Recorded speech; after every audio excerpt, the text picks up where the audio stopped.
So we'll keep an eye out for all of that. Switching gears now, Democrats are hoping to move a bill in New York to end what's called qualified immunity. That's what protects police officers from lawsuits if they do something that might not be legal otherwise, like using excessive force or searching someone without permission. New York City has already passed a limit on qualified immunity, so now it's easier to sue police officers there. But that's not the case statewide. So Democrats in the legislature are trying to pass legislation that would affect all New Yorkers, not just those in the 5 boroughs. But like all issues, opinions on ending qualified immunity are mixed. Darrell Camp reports.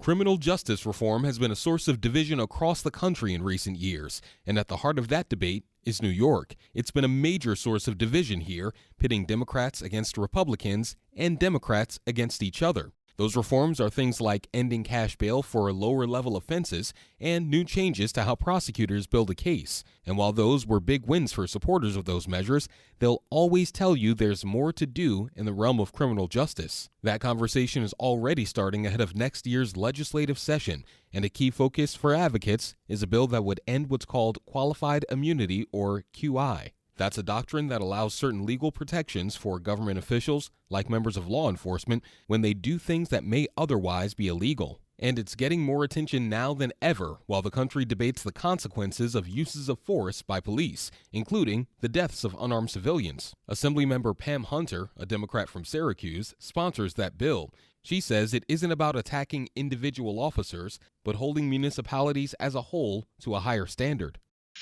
It is untrue that officers have ever had to pay ever for any constitutional violation. There is indemnification across the state where municipalities have always been responsible for any misdeeds for officers. So I think a lot of the conversation relative to personally paying out of pocket for officers, that does not happen. For some, the issue is personal. That's the case for Darlene McDay. She says her son Dante died behind bars from what was reported as a suicide after he allegedly suffered abuse at the hands of correction officers. McDay says she wasn't told about the alleged abuse until she got a call from someone else incarcerated at the facility.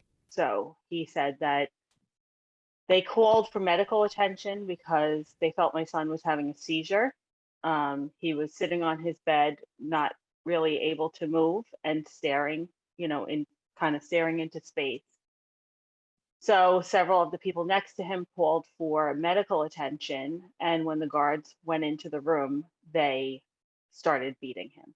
McDay says that some of the officers involved are still working to this day and haven't been held accountable. That's why opponents of QI are looking to end it. Senate Deputy Majority Leader Mike Gianaris, a Democrat, says that qualified immunity can make some law enforcement officers feel like they're above the law. Now, there is an unspoken argument by opponents of reform, and that argument is the cost of public safety is police violence.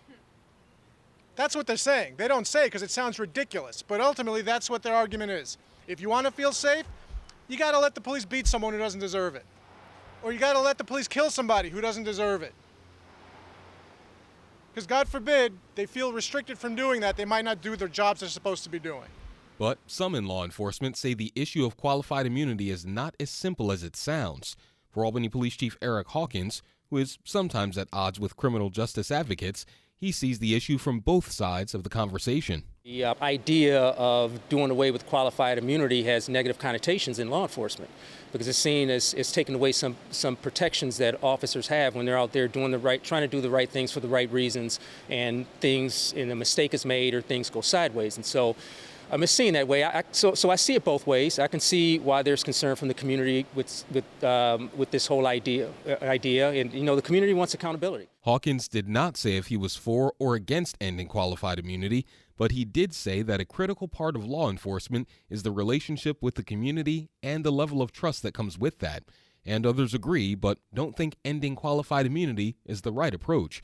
Senate Republican leader Rob Ortt says the issue is political and is just another step in a series of attacks on law enforcement from Democrats on the far left. The policies that have been enacted specifically around public safety, and look no further than this bill we're talking about right here, to end qualified immunity, is a direct attempt, an attack against our law enforcement And the net result of that attack, the net result of these policy changes have been less safe communities for people of all backgrounds. While Democrats in New York have led the charge on the state's most controversial criminal justice changes, Republicans have consistently pushed back, like State Republican Chairman Nick Langworthy, who says those reforms target the integrity of law enforcement. They put their lives on the line every day to keep the people of the state of New York safe. And so far, what we see is a battery of pieces of legislation that want to essentially chase a lot of people out of the business of law enforcement,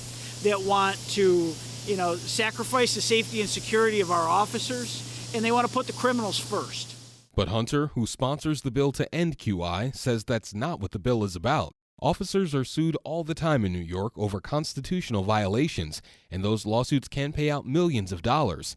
The bill, she says, is about creating a uniform standard across the board. We need to make sure not just the hiring practices are okay, but the training that's involved with interfacing with the public is where it needs to be, so people are not discriminated against, that there is not excessive force or regular, force happening, or even in some cases, sexual abuse happening.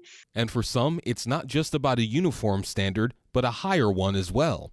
McDay, whose son died, says if that were the case, there may have been repercussions for the officers allegedly connected to his death. I wondered with my son's case, why wasn't anyone held responsible? He was obviously beaten. He was obviously tortured. These 4 officers basically made up a story that they went into my son's cell, they responded to a medical emergency, they went into my son's cell, and they tried to make up a story that he did this to himself.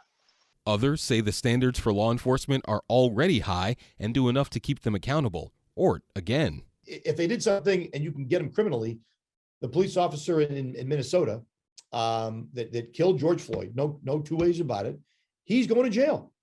Justice was served. No amount of anything is going to bring George Floyd back, but justice was served. The system held that police officer accountable. That bill is currently in committee in both houses of the state legislature, with Democrats hoping to bring it to the floor for a vote. Meanwhile, Pam Hunter, the bill's sponsor, says that it does have a good chance of becoming law. There is definitely conversations with leadership in my house relative to support for this qualified immunity bill. As you know, even at the Supreme Court level, at the presidential level, that there's conversations about qualified immunity, that this is a harmful doctrine and that there is no basis of law for this. So this is not just a New York State, wanting to push more reform. This is something that is having a conversation across the country about doing the right thing to protect people's constitutional rights. For New York Now, I'm Darrell Camp.